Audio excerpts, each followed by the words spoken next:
คือไปคือว่าเรื่องเงินนี่ยังจักอย่างหนึงนี่แหละพี่น้อยเนาะทาง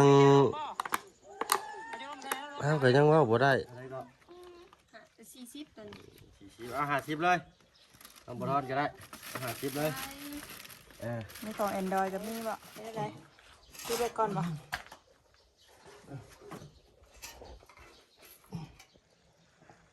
พี่น้อยเนาะเปิดคลิปเปิดภาพมากับตอนสวยๆจักหน่อยพี่น้อยเนาะมาฮอดเมื่อคืนนี่ก็4 ทุ่มพี่น้อยเนาะมานำเบาดีเพิ่นพี่น้อยเนาะ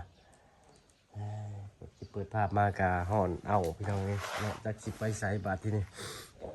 เป็นวัดเนาะบ่ลูกสาวใช่ลูกสาวตุจ้าปะลุงนะใช่ลูกเบิ่งกูลาไปแม่มแล้วเฮ้ยคืนอยู่นี่เนาะโอ้เจ้าเฮ้ยพี่พอเว้าดำนี่เบิ่งไปดีได้ลูกตุจ้าก็เร็วตุจ้าเน่ตุจ้างามเว้านำรอก่อนพอเว้านี่ตุจ้าเว้านำสบายดีเด้อดีตุจ้าเวลาอันเพิ่นบอกตุจ้าเฮ็ดอะไรก่อนเดี๋ยวก่อนสมมุติแม่บอกว่าตุจ้าดูลูกตุจ้าดูเฮ็ดอะไรก่อนงามเฮ็ดงาม ลูกจ้าขึ้นงามจ้าสิเด้อเคบ่โดยเหรอโดยพ่อสิโดยดูลูกโดยพ่อคือเป็นตะแพงเนี่ยเฮ็ดอ่ะลูกหลานกินแล้วขนมน่ะพอซื้อขนมมาให้กินแล้วกินแล้วกินแล้วบ่ขนมแม่ได้ซื้อขนมมาฝากเพิ่นไปลงเมื่อคืนนี่ก็ได้เนาะเป็นวัดเนาะเป็นภูมิเพนะเป็นภูมิเพคืออยู่กรุงเทพเนาะเพแต่เป็นภูมิเพ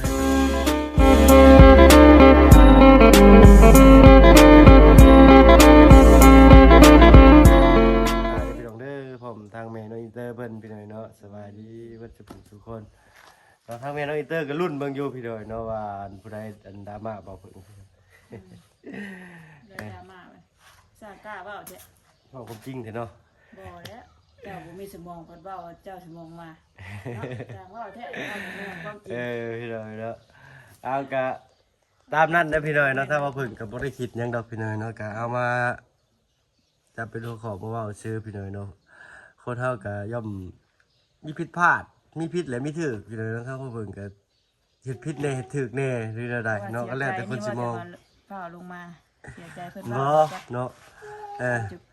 ลูกคอยอ่านคอมเมนต์ในทางลุงจันทร์ว่าโอ้สินะทุกลุงเพิ่นก็บอกลุงเพิ่นก็บอกอยู่ว่าเพิ่นก็มีดราม่ากันทุกคนนั่นแหละเพิ่นว่าสิเนาะเงินว่าลงมากระทันหันโดดเนี่ยว่าเสียใจย้ำคำเว้าสิดอกโบ่ได้ลงมากับบ่ฮู้ซ้ำว่าเพิ่นมา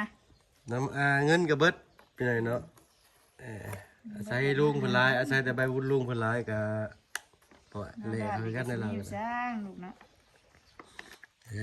มาอยู่ในมิเตอร์จักมื้อ2 มื้อขึ้นไปใหม่พอดีลุงเพิ่นลงมาเพิ่นสิขึ้นไปไหว้เด้เพิ่นสิขึ้นมามื้อใดเพิ่นสิมาลงมามื้อนี้บ่หรือมื้ออื่นเพิ่นว่าน่าสิเป็นมื้ออื่นเด้อเพิ่นสิพาน้องอีช่างน้องเพิ่นแก้มไข่อยู่บ้านละเทืองใจข้ามไปตรวจเบิ่งก่อนเลยก็สิได้ขึ้นพร้อมเพิ่นเพราะว่ามาแล้วสิพาน้องอินเตอร์บ่ดินน้ำยาเพิ่นเนาะโทรมาได้ก็พาอินเตอร์มาดินน้ำแหน่เพิ่นว่าแม่น้องจะดีแล้วเป็นยัง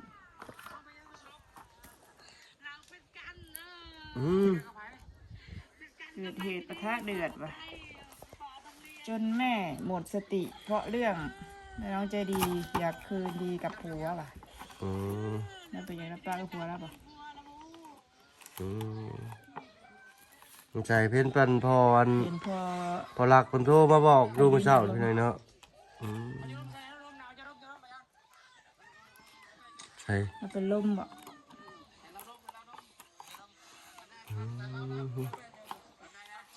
คนลุกใช่เพื่อเล่าคนลุกตายใกล้แล้วเพื่อ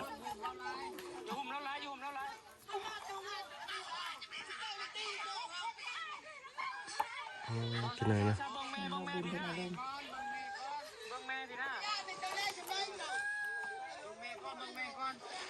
ดาวเพิ่งกับหู้พี่น้องนะฮะกับหูขึ้นมาทาง พอหักพอหลักเพิ่นพี่น้อยเนาะเพิ่นก็เอาทางพอหลักเพิ่นก็โทรมาเมื่อเช้านี่เนาะมันสวยนี่พี่น้อยเนาะเป็นยังไงเนาะ เป็นลมบ่ เอ้ยเนาะพี่น้อยเนาะนับผิดกัน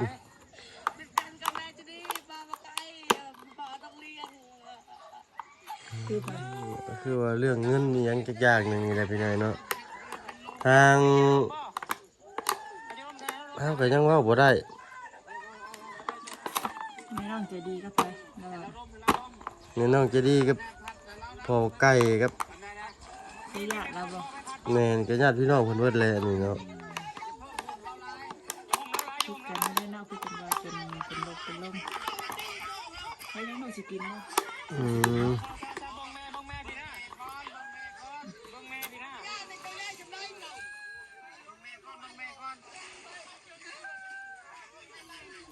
เอ้ยบาดนี้เนาะโอ้ยข่อยก็จะบ่คักในใจเด้อพี่น้องเนาะ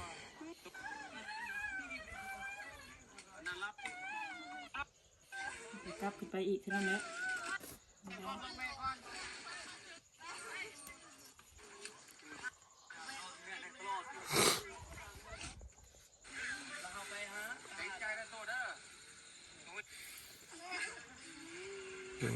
พี่น้องเนาะ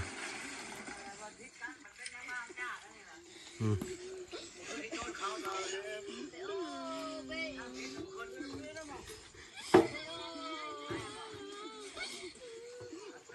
ขึ้นเรือละบ้านนี่บ่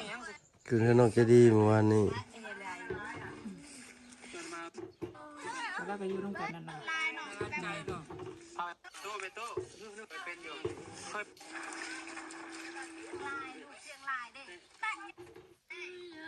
จักสาเหตุเป็นหยังพี่น้องเนาะเพิ่งต้องฟังตัวฉันนี่ เป็นลม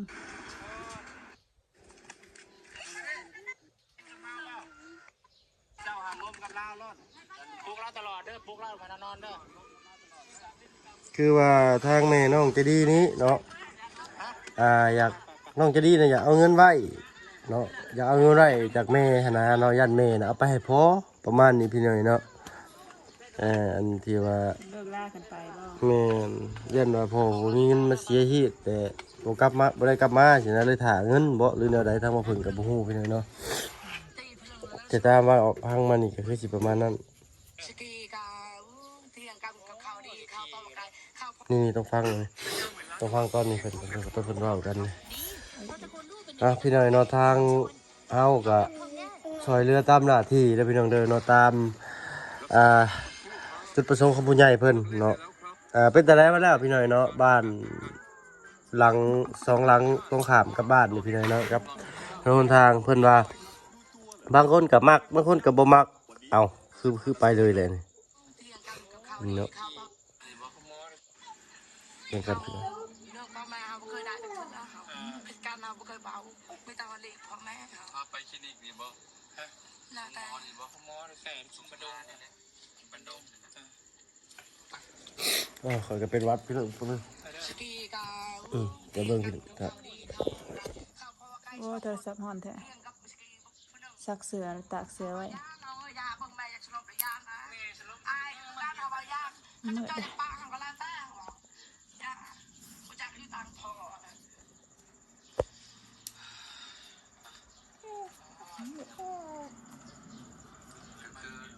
มืดทำเสียง สกีป้าพอเมื่อแล้วแต่จะเป็นล่ะป้าพอเมื่อแล้วเราเป้าพอเตือนเราทิมอยู่ในเฮือนแต่พอมาจะคอยนะบังกระพุนมันตกตารางเข้านั่งตารางมันนี่ละแม่จะได้เมาปีแล้วมันจะนี่มันจะดีเมามันแล้วพอกับแม่ปีแล้วมันจะหายแล้วก็เนี่ยล่ามไปว่าพอปากไก่กับพ่อตั้งแม่จะดีกระจักชิมาบันไดผู้กันเราว่ายานะยานะคือไฟคนที่ไฟกับยาแม่มันเท่าละไล่เชื่อเราชิจำเป็นการยามใดเราสลบยามนั้น เรื่องของก้อนพี่น้อยนะ ลูกพ่อกับแม่ถูกน้ำลูกน้ำลักให้สกีมาสกีกันหายสกีขึ้นประคับตีพ่อ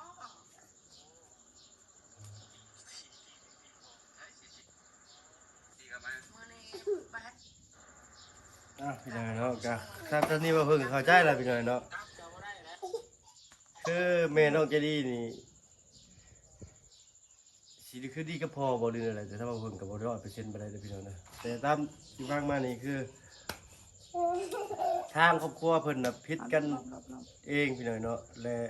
แม่เขาไปห้ามเลยทั้งลูกชายหลาผู้ที่ชื่อสุกี้น่ะเข้ามาและคิดว่าพอไก่กับแม่เจดีนี่ตีแม่แล้วเนาะแล้วเรานี่โมโหโทสะใส่ประมาณนี้นะประมาณนี้พี่น้อยเนาะเขาว่าผู้นั้นเป็นวัยรุ่นเด้เนาะเป็นน้องหักของลุงเฮิมเพิ่นพี่น้อยเนาะเอาแล้วกับบ้านหลังนี้เพิ่นก็ดีอยู่พี่น้อยเนาะแต่ปลูก FC เพิ่นบ่มักซื่อก็คือสิตามเพิ่นเบิ่งนั่นแหละเฮาก็บอกมันยังบ่ได้เนาะอาหารการอยู่กันกินเพิ่นก็ดีแหละเนาะถ้าก็บ่เว้าเรียงยังเพิ่นเลยใช่แล้วลูกชายก็หยอกพ่ออยู่เบิ่งพ่อก็บ่หยอกนำอยู่นี่มานี่มา เฮ็ดดูเฮ็ด ใช่แล้วเฮ้ไปบ่มื้อนี้น้ำยามพ่อไปบ่ฮะ ตื่นจังมาไปหันตีนรถอันเตอร์กัน อิหยัง ตีนรถไอ้เอาขึ้นมาแล้วก็ว่า ไปสิหันอยู่ เรียบร้อยฉันสิไปใส่กะไปบัดนี้ ได้สิไปมื้อแรงแล้วมันจะบ่ฮ้อนมื้ออื่นมื้อนี้ลูกมามื้ออื่นมื้อบัดว่าไปเสียโพดอีกเด้ ว่าวันอาทิตย์ตาพานั่นไปห้องหมอบ่สิอย่างเงี้ยเจอว่า ฉันจะพาไปห้องหมอไปมื้อหนึงตอนแรกแล้วก็มาข้างคืนหนึงจันทร์ได้ขึ้นจะเจ๊พอสิไปเอารถไถมาหันเดี๋ยวจักหน่อยเบิ่งก่อนนะต้องมาหันพี่บ่ มาหันได้แล้วแต่บ่ได้เอาเขาออก มันต้องหัน2คนเลยน่ะ แต่แรกสิไปหันเสื้อค่ะ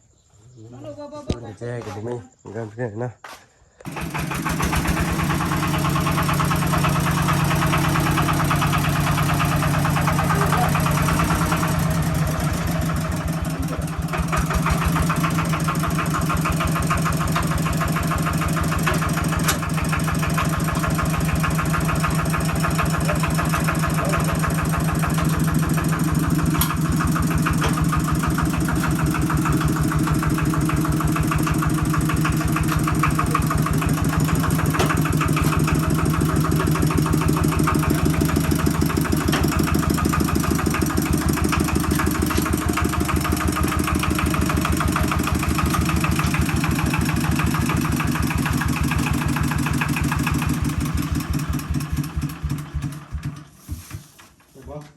ร้อยบ่แตกบ่เยอะนั่นนะ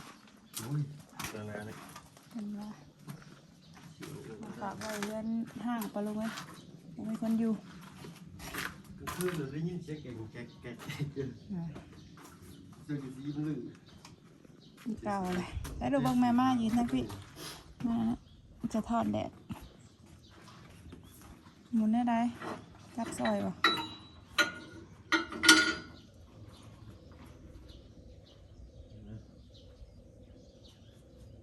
รถไถไปใส่ จัก ดึงเงินค่าขับรถขึ้นไปดูสัก ดึงมาทั้งพี่บ่ แม่นตีเทียก็ได้ เอาออกบ่ บ่เบิ่งนี่เด้อ ตรงนี้บ่ ไปเสร็จว่าลูกเลยมาเด้อ น้ำมาพี่ดุได้บ่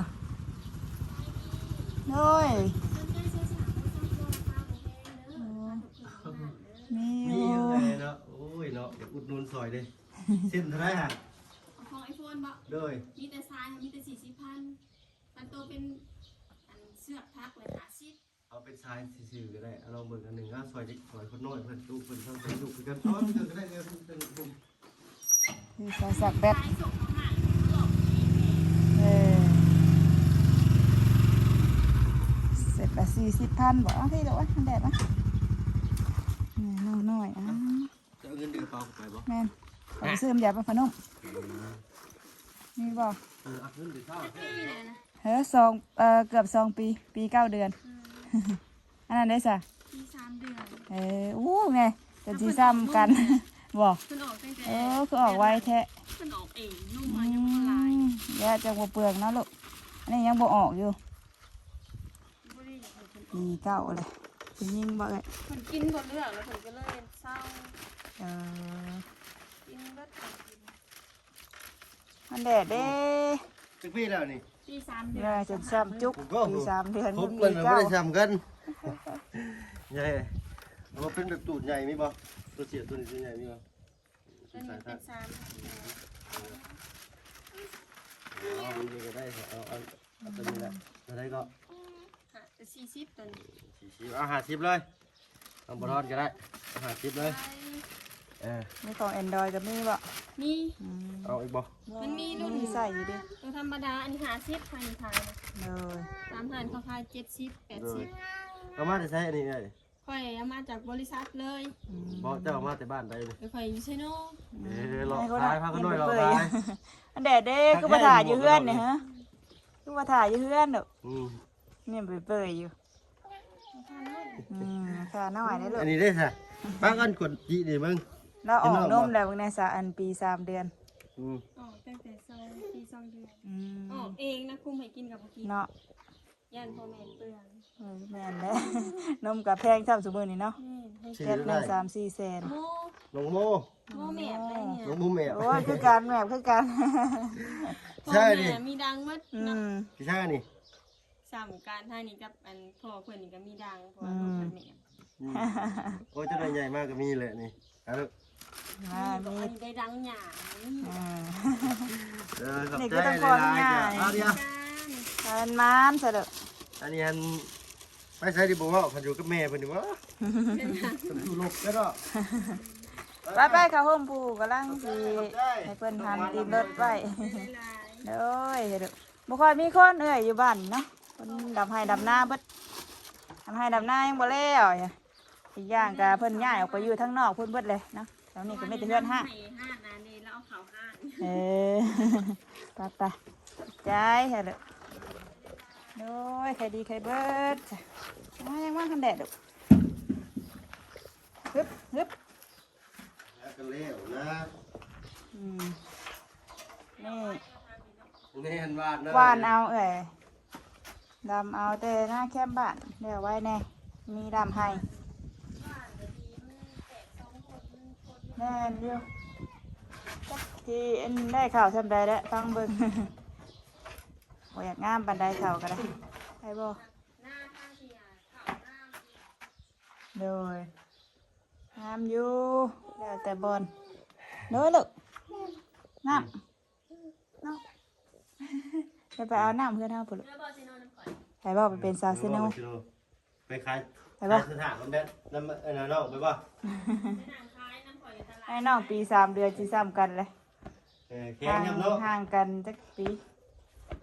3-4 ปี ตลาดอัน นี่ นี้ 30 ปี ห่างกันเด้ 30 เดือน น้อง3-4 เดือน อันนั้นดึงกันเอาอีกนะครับ โอ้ยขอบใจสนุก เอา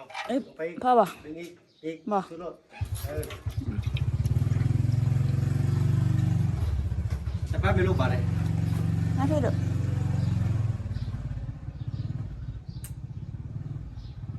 ต้องหาไว้ทำเนี่ยลำบากเลยครับง่ายเลยจะไปไหมลูกจะไปไหม น่าพี่ลูกให้น้องไปแล้วปุ๊บ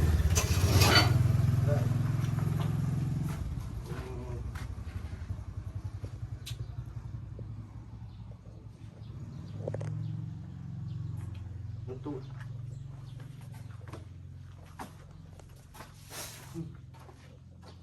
อะไรมันก็ หายังมาคำ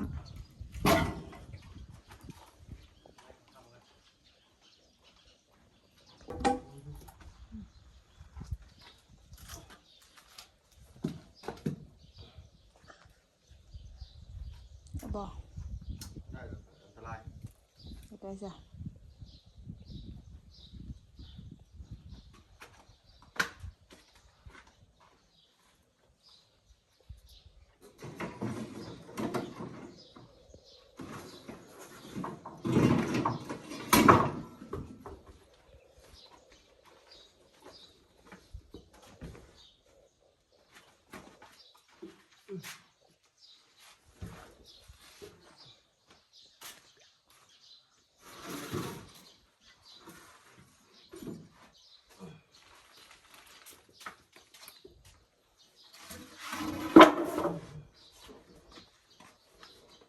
ต้องยุ่งนี่คอย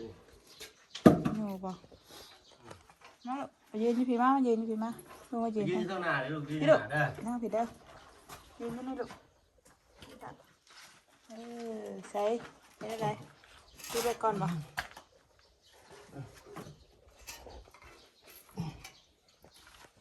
ไม่ค่อยโยกขอบป่ะ ยุ่งครับ พ่อป่ะ ยุ่งครับสิบุเป็นแล้วครับปีนอยู่คอเลยอะไรนี่ เฮ้ย อย่าเข้ามาลูกอย่าเข้ามา นี่ถ่ายมาเตะว่าตีน โอ้เตะแล้วนี่ยุ่งคอสิเด้อ ให้มันตรงสิ นี่ประมาณนี้เสียงจังนะเจ๊กับบุคบพี่น้องเลยเนาะต้องใส่กับเจ๊สีขาเอ้าพี่น้องเนาะก็สิประมาณนี้เดี๋ยวไปหายืมกับเจ๊เพิ่นก่อนเนาะมาหาเปลี่ยนทายเอาไว้ที่ยันขี่ชนิดมันกินอันนี้ก็ขาดก่อนสิลงนะพี่หนาต้องได้เชื่อมใหม่ได้นี่1 2ผู้จักขี้เหียอยู่ใช้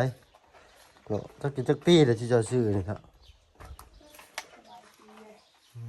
ข้าวน้ำยังบ่ทันได้กินจ้ำสิพากินข้าวกินน้ำด้วยแล้วนี่หิวข้าวแล้วบ่ไหวแล้วพี่น้อยเนาะใช้ลูกชาวเฮ็ดน้องบ่เมื่อกี้นี้น้องมันเบิ่งแน่พี่3 เดือนนั่นแข็งแล้วเก่งแล้วเพิ่นได้ซะเฮ้ยเอาลูกมือบายยังนะบายยังนี่บายยังนี่บายยังมือดำเลยบายยังนี่ฮะไปบายยังนี่เฮ็ดอะไรบัดนี่ไปล้างบ่บัดนี่ไปสิเช็ดสิเสียไปล้างบ่ด้วยเหรออ๋อก้อนอันจีอ่ะบอกแม่พายแม่เฮ็ดอะไรให้แม่เฮ็ดอะไรให้แม่เฮ็ดอะไรบอกแม่ดูล้างมือก้อนซะ หมุดเด้จังมือเงินเท่านั้นเองเนาะ ไปลาปลาลุงแล้วบัดนี้สบายดีแล้ว เฮ้ยสบายดีกัน จ้ากัน สบายดีงามกันสบายดี ดีๆกินงามๆ ขึ้นดุดีเงาขึ้นเลยเฮ็ดจังซั่นล่ะบ่สบายดี ป้าพี่น้องเนาะพ่อกันคลิปหน้าอะไรกันคลิปนี้ขอตัวไปกินข้าวกินน้ำไปหาจิ้มกุญแจเพื่อนก่อนพี่น้อยเนาะฮ้อนแดดขนาดเลย